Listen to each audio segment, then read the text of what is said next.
Criminology is a true crime podcast that may contain discussion about violent or disturbing topics.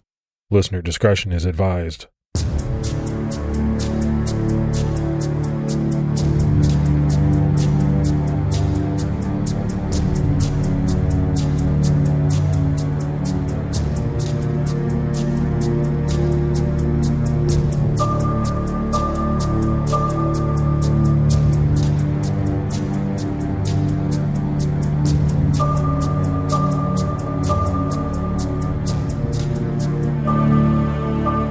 Hello, everyone, and welcome to episode 375 of the Criminology podcast. I'm Mike Ferguson. And this is Mike Morford. Mr. Morford, how are you doing this week, buddy? I'm doing good. I'm excited to record this episode because that means that when this comes out, I'm at CrimeCon, and that's always a fun thing that I do during the year. Yeah. And again, I am sad that I'm going to miss it. You know, we're taping this one a couple of weeks ahead of time just to be ready. But as each day passes, I get a little more and more sad that I'm not going to be there. Yeah, we'll definitely miss you, and hopefully everyone there will still have fun. And I think at the time this drops, we'll probably be having our joint TCAT and Criminology meetup. So, you know, maybe we can listen in person to the episode. That'd be pretty interesting, actually. Well, let's go ahead and give our Patreon shout outs. We had Christopher Kilgore jump out at our highest level and Charlie. So that's a lot of great new support. We really appreciate it. Thanks so much for that support. It really helps out the show. And for anyone else that would like to, head over to patreon.com/criminology to get started. So more of talking about CrimeCon. This episode will air, when you guys are at CrimeCon. So we decided to look into a couple of cases connected to Colorado, and we found two really interesting cases that happened in Littleton, Colorado, with one of them even reaching California. Littleton, just 10 miles southwest of Denver, is considered a municipality, and it currently has a population of about 45,000 residents. Littleton is just a few miles from the infamous 1999 school shooting at Columbine. While that infamous crime shocked that entire region of Colorado, the nation, and really the world, the cases we're talking about in this episode didn't get near as much attention. The first case we're looking into happened at a bowling alley called AMF Broadway Lanes, which once stood at 5485 South Broadway in Littleton. Sometimes when this case is discussed online, it's referenced as the bowling alley where the two Columbine shooters took bowling lessons, but that's not true. There were multiple bowling alleys nearby. It must have been a popular pastime in the area. Though AMF Broadway Lanes was not part of the Columbine High School mass shooting, the location saw its own tragedy less than 3 years later. For the three victims, January 27, 2002 was just another day. 27-year-old Aaron Gola and 30-year-old James Springer were working the closing shift at the bowling alley.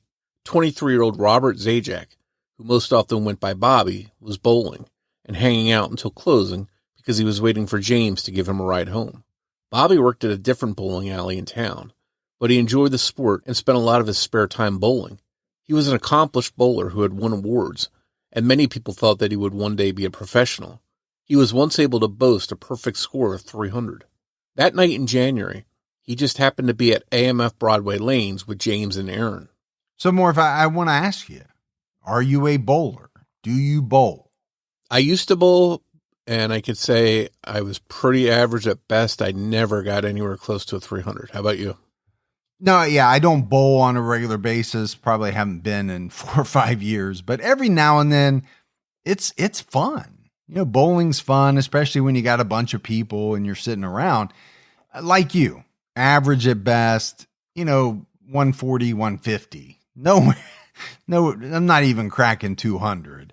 And certainly not flirting with 300, which is pretty amazing, really. I know a lot of people can do it or have done it, but it's quite a feat.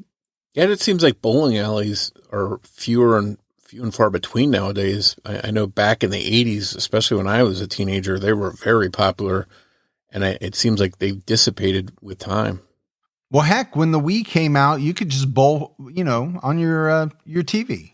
No need to go out, rent shoes, even leave the house. Can't beat that. James, the manager of the bowling alley, wasn't going to leave or take Bobby home until Aaron had been picked up. As the manager, he would have to lock up, and he didn't want Aaron, a single mother with 2 young girls, waiting for her at home to have to wait outside alone at night. This probably wasn't something that was required of him as a manager. He has been described as an all-around good guy and family man with 2 young kids of his own. In a report by KDVR Fox 31, he was described as a gentle giant. At 11:40 p.m., Aaron called one of her friends and let her know that she was almost done at work and was ready for a ride. Her friend headed right over, arriving about 10 minutes after she made the call. This was around 11:50. As she pulled into the lot and parked her car near the entrance, she saw someone coming out. She figured it was a straggling bowler who stayed till the last minute, or someone she didn't know who worked there and had been closing up. The man, who has been described as both a young adult and as middle-aged, was white with a shaved bald head, about 6 feet tall, and wearing a dark trench coat that went down past his knees. As the man made his way to a dark-colored, late-model pickup truck, he looked right at Aaron's friend and sort of smirked at her. Then he got into his truck and drove away, heading south down Broadway. After a few minutes of waiting, Aaron's friend decided to go inside and let her know that she was there. It was odd for Aaron to not just come right out when her ride was there. The friend figured that if the man she saw leaving the bowling alley had been a customer that stayed very late, Aaron might be inside finishing up a few things she couldn't do until he was gone. But Aaron wasn't inside attending the last-minute closing task. Everything was quiet. The friend called Aaron's name, but there was no response. She made her way through the empty bowling alley to the office, where she found the bodies of Aaron, James, and Bobby. They had all been shot. The safe, kept inside the office, was open and empty. Terrified, Aaron's friend immediately called the police, who raced to the scene. The bowling alley was sealed off, and the investigation officially began. And here's one of those things, Morf, that, sometimes pops up in a case. Aaron sees this guy leave the bowling alley. Well, you don't make much of stuff like that. Like she would later say, it's probably just a bowler who just finished up and, is headed home. Now the smirk, okay, that obviously takes on something different. After the discovery of the bodies, after it's known that a triple murder occurred, and this guy does as well. But as she's seeing him, it's probably not that big a deal. Yeah, it's got to be a frightening scene to walk in on. You're looking for your friend just there to give them a ride, and you stumble upon this crime scene, these 3 bodies, and she must have been terrified and maybe even afraid that, hey, that guy I just saw, maybe that's the guy that did it, and he's going to come back in and shoot me too. So, she probably was panicking, waiting for the police to get there. It's worth noting that there is a very tight timeline in this case, one that allowed the killer to come in, commit the crime, and then escape all within a span of minutes. Everything seemed fine around 11:40 when Aaron called her friend for a ride. But by 11:50, when that friend showed up, everyone inside the bowling alley was already dead. That's only 10 minutes. Actually, less than that if you take into account that the likely perpetrator was already on his way out at 11:50 and nothing was wrong at 11:40. It could be closer to maybe 5 to 8 minutes that we're actually looking at here. The bowling alley had been broken into just 1 week earlier. On January 20th, the safe was damaged, but whoever broke in didn't manage to get it open. The leading theory is that this person returned on January 27th, when there would be an employee there to open it. The safe being open and empty certainly makes it look like a robbery. But why didn't the suspect just take the money and flee? Why kill 3 people? If the three were killed during a robbery so that they couldn't identify the suspect, why did he simply smirk at the friend in the parking lot and leave? Wouldn't she be a good eyewitness too? Why not eliminate her as a witness? That leads to the possibility that the killer was someone known to one or more of the three victims, and they had to be eliminated, and perhaps Aaron's friend was a stranger to them. The question also needs to be asked, if the victims cooperated with the killer and they didn't know him, why would he feel the need to execute them? It's always possible that one of the victims tried to fight back or flee, causing their attacker to start shooting. Maybe James, with his large stature and good heart, did something to try to protect Aaron that set off the suspect. And I think this is a question that's asked in a lot of cases like this, where you have a robbery. Robberies happen all the time. And often, there is someone there at the establishment that is being robbed. If the robber is able to get what they want, if the people are complying and they're giving the robber what they want, why the need to kill them? Right? That's a question that people ask all the time. And there are a lot of answers that could apply.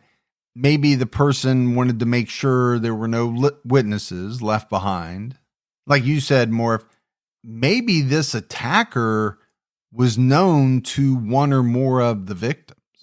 I'll say one thing. If that killer is the same person that struck a week earlier and tried to break into the safe, and they came back and committed this crime, that's pretty brazen of them, because you would think that just a week after something like that, the bowling alley might have more security, be on high alert, just be doing things to try and, make sure there's no more targeting of them or robberies of them. So for them to come back that fast and do this, if it was them, it takes a lot of balls.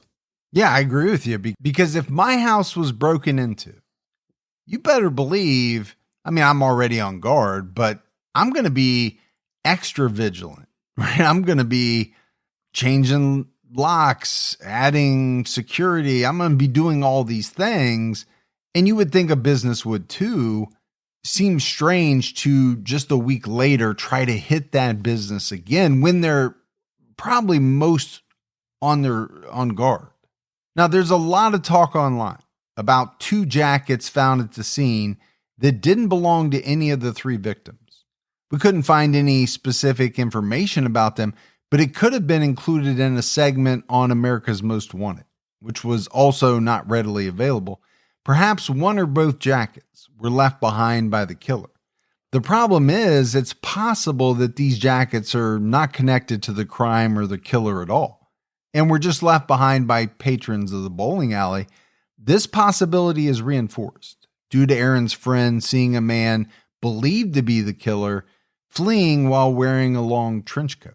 Investigators were able to determine that the weapon used in the murders was a handgun. If they know the make or model of the gun that was used, they haven't released that information. In March of 2002, just 2 months after the bowling alley murders, 3 Littleton residents traveled to California, and they didn't make it home, dying in a murder-suicide. This has led to some people asking if the killer in this incident may have been responsible for the bowling alley murders. On March 26, 3 bodies were found on a cliff near Bonnie Doon Beach, about 7 miles north of Santa Cruz, California. All 3 victims, 1 man and 2 women, had been shot in the head. Cesar Pacheco, one of the men who found the bodies, was shaken to say the least. He told the Santa Cruz Sentinel, "It's not a cool thing when you come to see the sunset and you see this." Dr. Richard T. Mason, Santa Cruz County's forensic pathologist, told the San Francisco Gate that the bodies were lying in a kind of circle near a sleeping bag. He said the women were both seated with their legs out in front of them, slumped forward, and he was seated behind them. A sawed-off Remington Sportsman 12-gauge pump-action shotgun was on the ground in the middle of the bodies.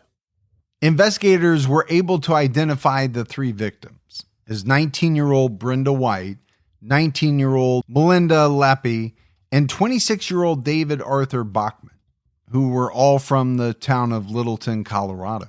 Authorities believe that Bachman killed Brenda and Melinda, who were both sitting on beach towels, looking out at the ocean when they were shot in the back of the head. before taking his own life. He had one gunshot wound to his forehead. There are some reports that Melinda and Brenda were shot in the head and in the chest, but that's incorrect. Only 3 shell casings, 1 per person, were found at the scene. According to Santa Cruz County Coroner Steve Plaskett, to the Santa Cruz Sentinel, the history of the relationship between the 3 people doesn't support the theory that the 3 were part of a murder-suicide pact.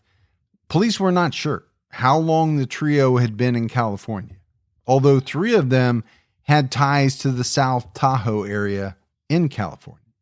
News of the 3 deaths shocked people that knew them. Recollections of David Bachman differed. South Tahoe High School principal Karen Ellis described him to the Tahoe Daily Tribune as a wonderful young man, while one former classmate said he was a smart, funny guy who seemed pretty together, adding that he was not an angry young man. A different former classmate recalled that he never seemed happy, explaining that he always seemed frustrated or angry. And how many times have you heard that, Morf? You know, a lot of times, I think, when you're talking about a victim, you know, most of what people have to say about them is very glowing, right? This person was great, all of that. But every now and then, you see differing opinions of people. And maybe that's because, you know, one person or a couple people didn't get along with that person, or they saw a different side of that person. It's just interesting to hear what people have to say. He's a wonderful young man to some. He's a person who never seemed happy and was always frustrated and angry to others. Yeah, I think it really comes down to that person's interactions, their experiences together. Maybe their personalities clash and they just didn't get along. And it is interesting to see how some people view one person in a different light than other people. Brenda White's friends and family never thought that any kind of suicide pact was possible. According to people who knew her, she had made a lot of plans, and she was going to move back to South Lake Tahoe. She was going to take night classes to get her GED, and she was also going to be the maid of honor in a friend's wedding. Melinda Leppy had plans too.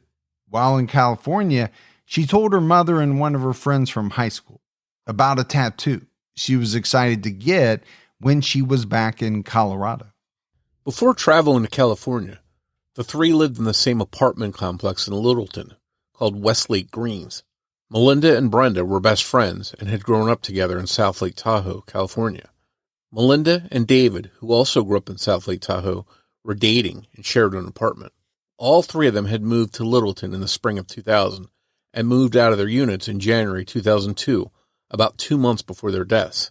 Bachman had lied to Melinda, claiming that he had won $5,000 in the Powerball lottery and that he was going to use it to pay for their life together. He also claimed he got hired at a mobile home park doing maintenance, but that was a lie too.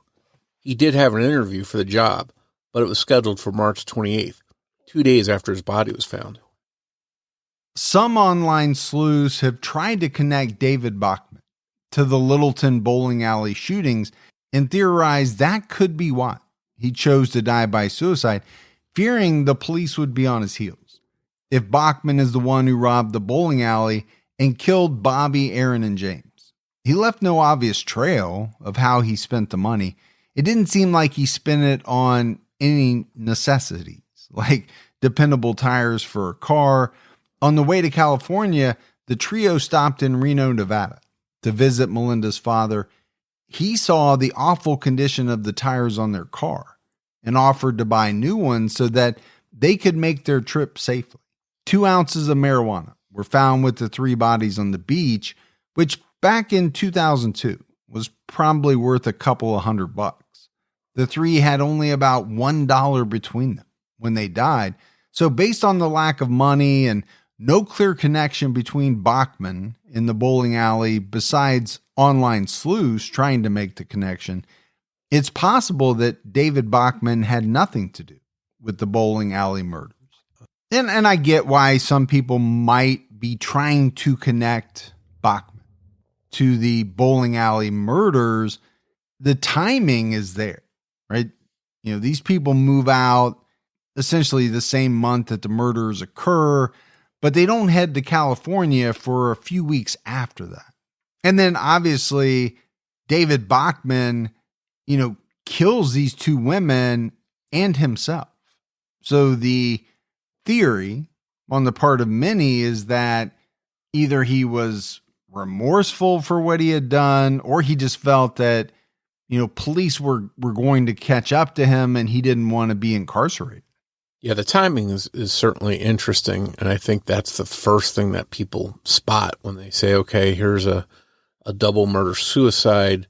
The people are from Littleton, and just weeks before that, this mystery gunman had, killed these people in the bowling alley. So I think it's only natural that you try and connect these two crimes together, maybe. But I just don't think there was really anything solid that links them. Most people that have studied the murder-suicides perpetrated by David Bachman felt that he was in a desperate situation. There was no way they were going to be able to make it back to Colorado without figuring out how to get money for gas and food on the way. Melinda's father, Ralph Leppi, told the Tahoe Daily Tribune, when they had no money left and would have headed home, obviously all his lies would have been realized. I believe he backed himself in a corner and thought there was no other way out. David Bachman's vehicle might also rule him out as being responsible for the bowling alley deaths. The vehicle that Aaron's friend saw the suspect getting into was a dark pickup truck. And 2 months later, David Bachman was driving a 1984 white Dodge Colt. Most people agree that photos of David Bachman look absolutely nothing like the sketch of the bald man seen getting into the truck. The timing of everything may be pretty coincidental. All three of the victims in California had moved out of their apartments in Littleton to take a road trip the same month of the bowling alley murders. But it's unclear whether they made their plans before or after the murders happened. Recent articles and press releases about the bowling alley murders haven't included the composite sketch, so it's possible that authorities have lost confidence in its usefulness over the years. This sketch isn't included on the FBI's online information sheet about this case either. Maybe they figure the perpetrator's appearance has changed in the nearly quarter of a century since the murders, or maybe they've decided they don't want people to second guess calling in their tips if the person they suspect doesn't quite fit the composite. By mid-July 2015, AMF Broadway Lanes was officially closed. It seemed like there might be an incoming break in the case. In February of 2021, when authorities announced that they were using forensic genetic genealogy, new technology, to find a person of interest. Littleton Police Chief Doug Stevens told KDVR News investigators are reviewing and retesting evidence, including items from the trash can in the men's room, as well as on the property. These items have apparently never been revealed to the public, and it's unknown why investigators believe they could be relevant.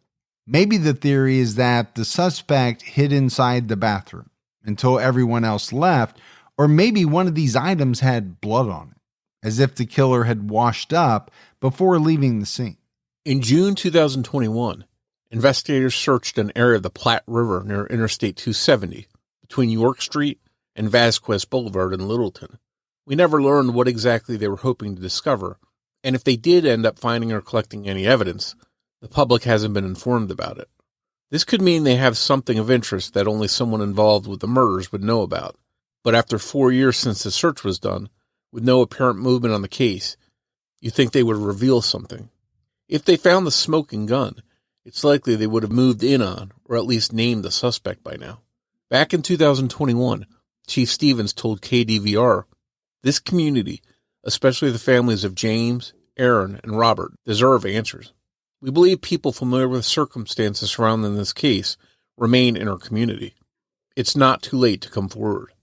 At one time, there was a $30,000 reward being offered in this case, although it's not clear if it's still available. If you have any information about the murders of Aaron Gola, James Springer, and Bobby Zajac, you can contact the FBI's Denver field office by calling 303 629-7171. You can also contact Crime Stoppers by phone at 720-913-7867 or go to their website, metrodenvercrimestoppers.com. So as we get ready to transition into our second case, Morf, there was one thing that I meant to say earlier on, but I'll say it now. There are quite a few cases of murder that involve bowling alleys. Many of them quite infamous. And I just wonder if that's because, late at night, there's likely to be very few people in there, just the workers, around closing time. And maybe it was thought that, this was a cash business more so than others. Maybe I don't know, but we've done some, and there are quite a few others that we haven't covered. Yeah, that's a great point that you make. I can think of a number of different bowling alley cases, and for some reason, it does seem to be a popular target for people to commit these kinds of crimes. And maybe, as you said, maybe there's a lot of cash involved, or criminals think there is, and maybe they think they store the money in the safes, and when they commit these crimes, there's going to be a jackpot in there for them. And a lot of times it seems like there isn't that much cash. They commit these heinous crimes, and at the end of the day, it doesn't seem like they necessarily get a lot of money. It seems like a huge risk to risk your freedom, and depending on where you're at, maybe your life if you're found guilty and executed for the crime, to get a minimal score like a lot of times they do. And I want to go back to, this person is thought to be, one person, right? It's thought to be this guy Aaron saw leaving the place because of the timing of everything. If this guy got what he wanted, as far as, the money, the people inside complied, gave it to him, why did he kill him? And there are a couple of different things that you can theorize regarding that. One is that, he was known to one or more of the victims and could easily be identified. The other is that he didn't know them, but didn't want to take a chance on them going to police and giving a description. But then you have to ask that question. He obviously saw Aaron's friend in the parking lot. Why would he leave her alive then? He had to have known that she was going to be able to give a description of him. That's what I think is really frustrating in this case, is that she did see him, assuming he's the killer. She has a general description, although the age, sort of varied in different reports. Maybe she wasn't sure of the age, but she gave a pretty good description of his vehicle.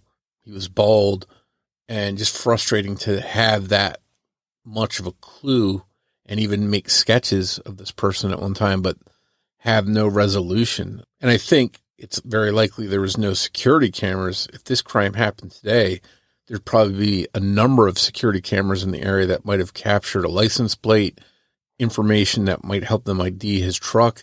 I just don't think that he'd be able to get away with this crime as easily if he did it today. Well, and I'm also curious as to why it seems they are no longer using the composite sketch. I get it. Years have passed, but could you not update the sketch to reflect what this guy may look like now? I don't know. It's like they've lost faith in it somehow. But hopefully this is one that, maybe the forensic genetic genealogy testing that we talked about comes through at some point, and they can figure out who this guy is. The second case we're looking at in Littleton this week took place at a Subway sandwich shop just blocks from Columbine High School. The store, located at 6768 West Coal Mine Avenue in Littleton, is still there and still in operation. On February 14th, 2000, just before 1 a.m, the bodies of 15-year-old Nicholas Kunzelman and his girlfriend, 16-year-old Stephanie Hart Grizel, were found behind the counter inside the subway. They had both been shot sometime earlier in the night. Another employee at the location had been driving by and noticed that the store was still lit up, and it was far past closing time, so they decided to stop in and check on things. It was this employee that called police after finding the bodies.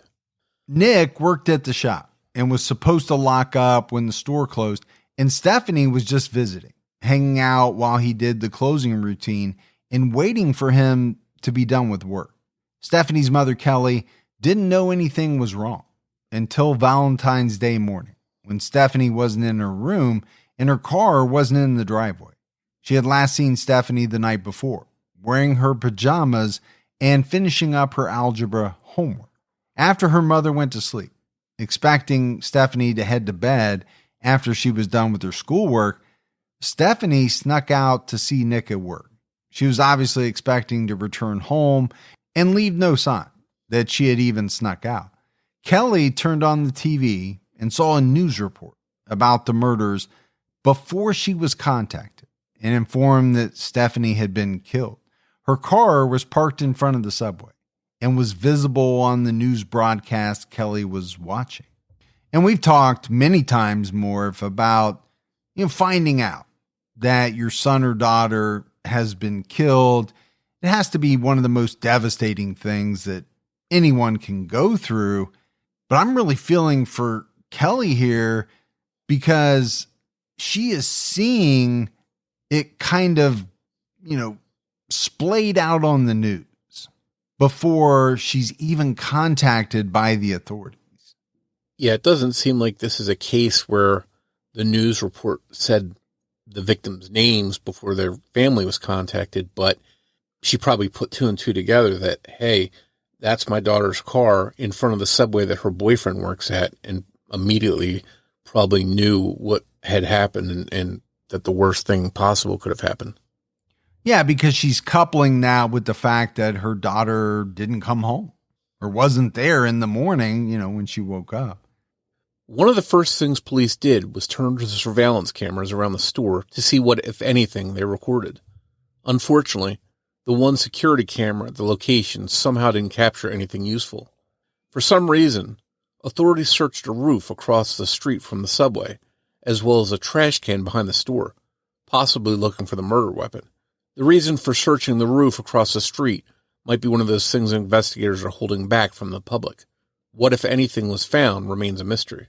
Police didn't share a lot with the public other than they were searching for a white man in his late teens or early 20s.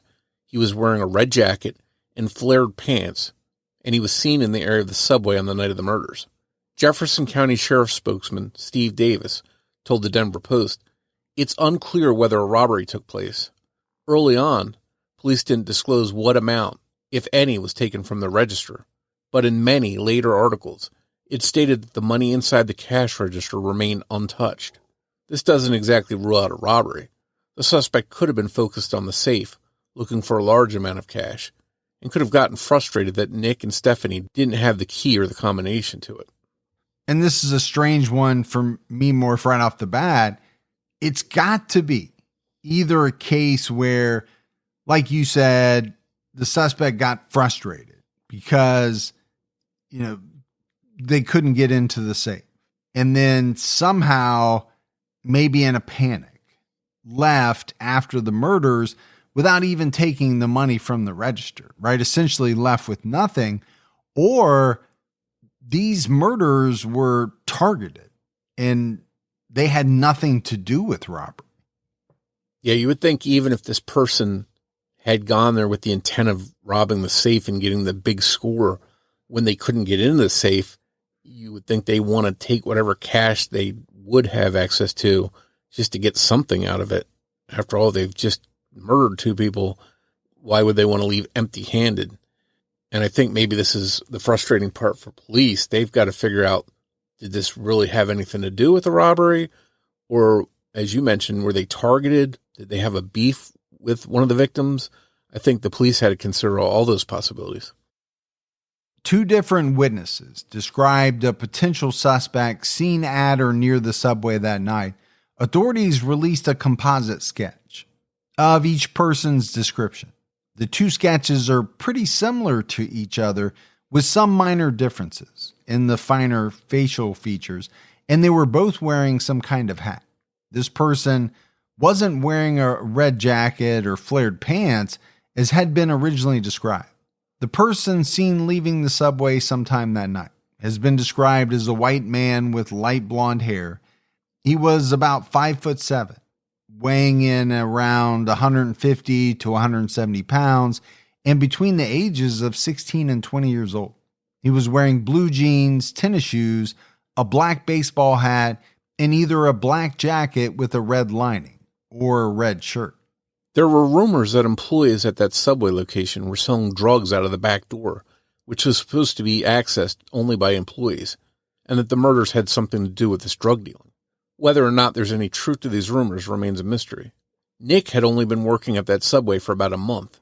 It's notable that he was only 15 years old, and he was left to close the store by himself.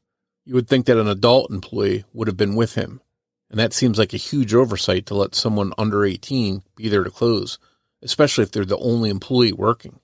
Stephanie's mother, Kelly, sued the owner of that subway location, Joseph Hartman Jr., claiming that he was aware of the illegal drug sales going on at the store and allowed it to happen, knowing that criminals were using the back door of the store, which was kept unlocked for that purpose.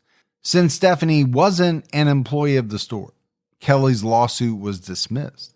Hartman did receive a $19,000 fine from the Labor Department for violation of federal child labor laws because Nick, a minor, was working by himself. And you said it, Morf, right? So strange that a 15-year-old would be closing up by himself. And obviously this fine was an indication that he shouldn't have been. Yeah, I mean, even if he's a really good employee, just at his age, you think you wouldn't want to leave him alone in a store to close up at night. You'd think there would be someone that's an adult there to supervise. I go back to when I worked, when I was 16, we worked without adults, but there was always two of us there in one of the stores I worked at. So we were never alone. It wouldn't be just one of us closing up. I think I was 16, my coworkers were 16 or 17, and there would always be two of us. So we never had to worry about being on our own to close up at night. And the other thing that, I was thinking was this was a Sunday night. So Monday's a school day, and, he's working by himself, but also till closing pretty late, let's say 10 o'clock. You're not going to get out of there at 10 o'clock if the store closes at 10 o'clock. So that doesn't seem right for a 15-year-old either. Yeah, that's actually, to me, it seems like a late time for a subway to close. A lot of things close early on Sunday nights, at least where I live. And in most of the places I've lived, a lot of businesses are not open late on Sunday night. So for 10 o'clock Sunday night, that seems pretty late, for this business to be closing down. That's because you live in Florida where the median age is 85. And well, that's true. There's no reason to stay open a lot of places past 6 because, not that many people are going to be there. Well, even when I lived in New Jersey, I remember a lot of stuff closing pretty early on Sundays. Yeah, you're right. I mean, most places, or a lot of places, I should say, do close earlier on Sundays. But we do know this subway was open until 10 o'clock. Ironically, Rachel Scott, who lost her life in the Columbine massacre, worked at that same subway until she was killed. Her back fence butted up against Stephanie's, and Nick had once sketched her portrait. After Rachel's murder, her mother was given the sketch framed. Rachel's mom told the Denver Post, "I always had concerns simply because the kids would lock up at night." She also said, "I don't think Rachel ever felt unsafe. She loved working there." She also recalled that when Rachel worked a closing shift, she wasn't by herself. There was always a male employee there. 15-year-old Nathan Grill, who had once worked at the subway, told UPI News everything was fine at 10 o'clock. Nick was helping his last customer. Nick was actually Nathan Grill's replacement because he quit about a month earlier. According to Nathan, he was at the restaurant from about 8:30 that evening until 10. And he said Stephanie must have gotten there sometime after he left because he didn't see her that night. There's one theory that the killer was someone who was angry that Nick and Stephanie were in love. They met in middle school and became even closer after the shooting at Columbine High, where they were both sophomores. Stephanie's mother, Kelly, told Denver 7 News, "They were coming through it so good and they were so happy. We just really felt like that might be the last hard thing that we went through." Their bodies were discovered on Valentine's Day, which is part of where this theory that they were killed because they were in love may come into play. The murders likely happened, though, on February 13th before midnight, not on Valentine's Day. Today, that location closes at 9:30 p.m. But back in 2000, the store was open until 10. One coworker explained that a robbery, even at the end of the night, would never make anyone rich. At that Subway location, employees took large bills out of the register and placed them into the safe that only the manager had the key to. He estimated that an end-of-day robbery would result in a score of about $50 at most. Grill, who had worked at the shop for about 8 months, estimated there would be closer to $200 at the end of the night, though by 10:15, just after closing, most of it would have been in the safe. Yeah, so you've got different accounts here. One person thinks that it might be $50. One person thinks it might be a couple $100. But can you imagine taking not one but 2 lives for such little money? If that's the motive, it seems like such a small value. And even back then, 20, 25 years ago almost, this wasn't a giant score by any stretch of the imagination. And it makes you wonder why someone would risk going to prison for the rest of their life for such a small amount of money and take these 2 people's lives in cold blood. Well, first of all, I can't imagine taking a life for any amount of money. And I'm always, still to this day, Morf, after we've been podcasting for 7-8 years, confounded by the thought process of many, especially when it comes to money as a motive for murder in these very small amounts. It makes no sense to me whatsoever. And in this case, it looks like the money from the cash register wasn't taken at all. So that makes me think again, is that the real motive or is there some other kind of motive? Reports are kind of vague, but some state that the coworker who found the bodies said that she saw someone running from the store about 12:45 in the morning. If the store closed at 10 and the murders happened around that time, what would they have been doing in there for almost 3 hours? It's possible that someone was running away, but it wasn't the killer. Maybe someone else had entered the store and didn't want to be involved with police, even if they weren't the killer. If the rumors about drug sales from the store are true, could it have been someone looking to score some drugs only to find 2 dead bodies, freak out, and then run? Nathan Grill told Salon.com, "I don't think there's really a lot of drugs at the store, though he did admit that once in a while you see a couple of kids smoking pot there." According to that Salon.com article, Grill was wearing a red jacket and flared pants, but he said, "I know I'm innocent. I'm not worried." Some people apparently suspect Grill could have been involved. If the murders were personally motivated or a robbery gone wrong, they feel as though Grill makes a great suspect. He knew Nick. He knew the protocols in the store since he had once worked there. He estimated the available money to be much higher than other employees estimated and felt that the surveillance system there was basically useless. On top of all that, he was wearing exactly the same outfit as the person investigators were looking for early on. And he was at the store at closing when he says everything was just fine. It's not clear if police looked at Grill and treated him as merely a witness or checked into him as a suspect. There's not a lot of information about or updates in this case for whatever reason, so there's no word on whether Grill or anyone else have officially been cleared. We also don't know if any evidence was left behind that could help lead to the killer. In 2017, Stephanie's mother, Kelly Grizzell, told Salon.com, "I thought that we would have the answers, like I say within the first day or two." So 17 years. It's been a very long time. I certainly never thought I would still be asking for help and for resolution to this. Kelly also told Fox 31 Denver, I think people talk about closure. Certainly, I don't expect closure, but I do hope for justice. I know the case can still be solved. After 20 years had passed with no movement in the case, the reward for information was raised to $12,000. Investigators hoped that the money and passage of time might encourage someone to talk. Elias Alberti, a Jefferson County Sheriff's Office homicide investigator who has both composite sketches hanging on the wall above his desk, told Fox 31 Denver, 20 years is a long time. A lot of people's lives have changed. People's circumstances change. We're hoping they're willing to share what they have kept secret for 20 years. And I think this is a thought that, people have in a lot of unsolved cases where decades go by. This idea, Morf, that people's lives change, their circumstances change.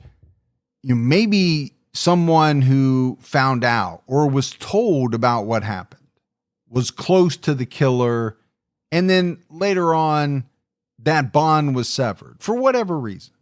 The thought is, okay, would they now possibly be willing to come forward because they don't have the same level of commitment that they had to that person?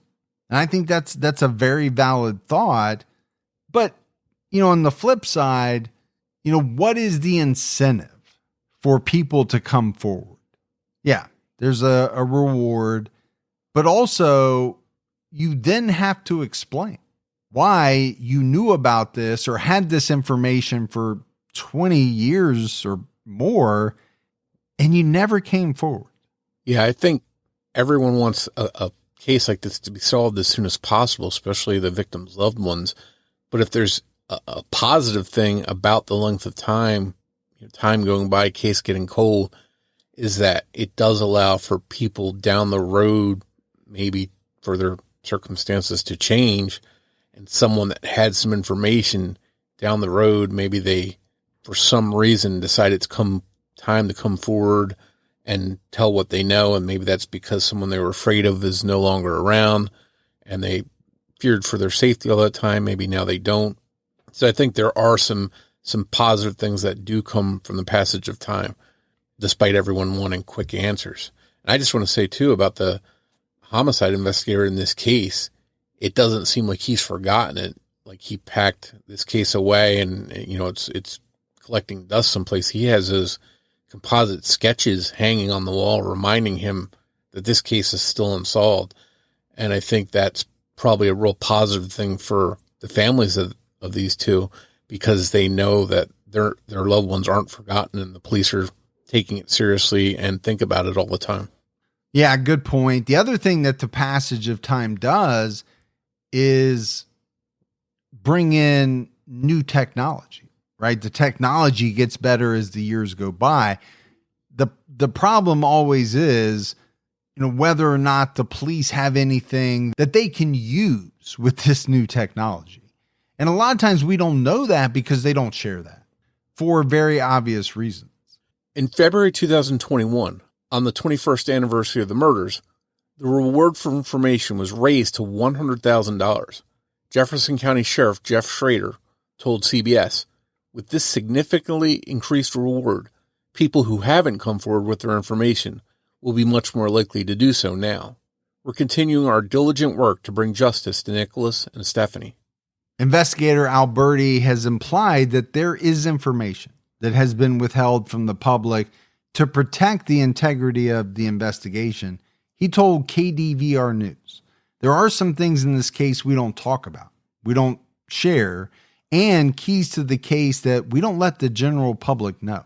The reason why is because we have had people try to admit to this before, and we were able to use that information we haven't released to verify those people weren't telling the truth.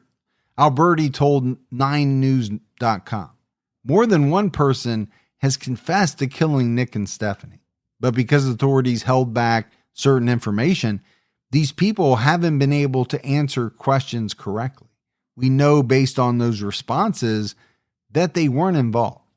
And this is the other thing that always gets to me. Why do you have so many people confessing to crimes that they didn't commit? I don't understand that. Yeah, I wonder if it's for attention or maybe for some harebrained attempt to collect reward money, which wouldn't make sense because if somehow you got charged and sent to prison for it, that reward's not going to do much good for you. And you're not going to get it anyway. They're not going to give it to you. So it is strange. Yeah, I just wonder how often mental health plays a big part in people coming forward and confessing to crimes they didn't commit. I don't know. I don't know what other reasons are there to do it. Nick and Stephanie were buried together at the same gravesite. Stephanie's mom, Kelly, told Fox 31 Denver, "I think they wanted to be together, so we had one funeral and buried them together. They are forever at peace together. If you have any information about the murders of Nicholas Kunzelman and Stephanie Hart Grizel, you can contact the Metro Denver Crime Stoppers by calling 720-913-7867. You can also submit a tip on their website at metrodenvercrimestoppers.com/anonymous-tips. You can remain anonymous, but those are the only two ways to submit your tip and be eligible for the reward of up to $100,000. And, as we wrap this episode up, in this second case that we're talking about, $100,000 is a sizable reward. That is the type of money I think that could possibly entice someone to come forward with information. So many times we're talking about 5,000, 10,000. Not that that's not, a good chunk of change, but is it worth the fallout that's going to come after someone discloses their information? Especially if they've kept it to themselves for 20 years or more. But 100,000, that might be worth it. Yeah, $100,000 is a lot of money, and I can see people turning in their friends and coworkers maybe that had nothing to do with it, but maybe were a little bit suspicious on the hopes that they could maybe collect on that money. You can see a lot of people motivated by money, and that's a sizable reward. But obviously in both of these cases, you have, some younger people killed, some people who really hadn't even started their lives yet more. It's always tragic, but I think there is some hope that both of these cases can be solved. We talked about in the first case, they're trying some genetic genealogy testing using that technology. We've seen how valuable that can be. And in this second one, investigators have said there's some things that we haven't disclosed. Now, we don't know what that is. Is it evidence? Physical evidence? Could it possibly be DNA? We don't know. Yeah, it seems like after all this much time has passed by that, there's not going to be a piece of video surveillance that suddenly turns up, or most likely not a witness that saw something that just remembered something. It seems like it's either going to take tips from somebody that has crucial information or that physical evidence maybe that they have that they're not talking about publicly that links to somebody, and maybe these crimes can one day be solved. Yeah, maybe they narrow down the person using genetic genealogy, or maybe this person's DNA happens to wind up in a database because they get arrested or something along those lines. But we'll have to wait and see. That's it for our episode on the Littleton, Colorado mysteries. With CrimeCon taking place in Colorado, it would be amazing timing if one of these cold cases could finally be solved. Now, of course, one of the most well-known unsolved crimes out of Colorado is the murder of John Benet Ramsey.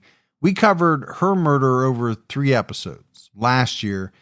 2026 will be the 30-year anniversary of her death. her case as well as the ones we've talked about in this episode. May be worth talking about or sharing if you're at CrimeCon.